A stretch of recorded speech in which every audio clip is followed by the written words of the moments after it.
question. It comes from Phil King. He says, many people in the press and politics are questioning the validity of capitalism. What can you say to them that might prompt them to take a look at capitalism more favorably? Well, the market system works wonders, and it's also brutal if left entirely to itself.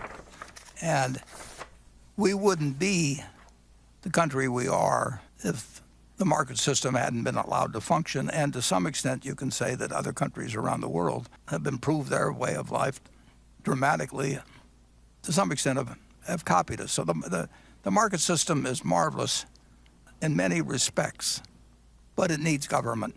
And it is creative destruction, but for the ones who are destroyed, it can be a very brutal game, and for the people who work in the industries and all of that sort of thing. So I do not want to come up with anything different than capitalism, but I certainly do not want unfettered capitalism, and I don't think we'll move away from it, but I think we capitalists, I'm one of them, I think there's a lot of thought that should be given to what would happen if we all drew straws, again, for particular market-based skills.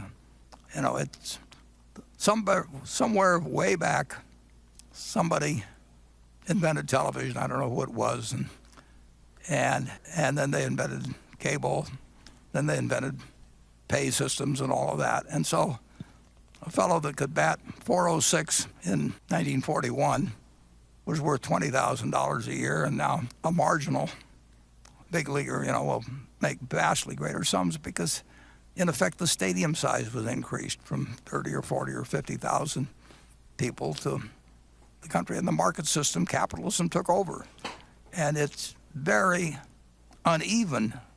And incidentally, I think that Ted Williams is worth a whole lot more money than I ever should make. But the market system can work toward a winner-takes-all type situation, and we don't want to discourage people from working hard and thinking, but that alone doesn't do it. There is a lot of randomness in the capitalist system, including inherited wealth, and I think we can keep the best parts of a market system and capitalism, and we can do a better job of making sure that everybody participates in the prosperity that produces. Greg? Yeah.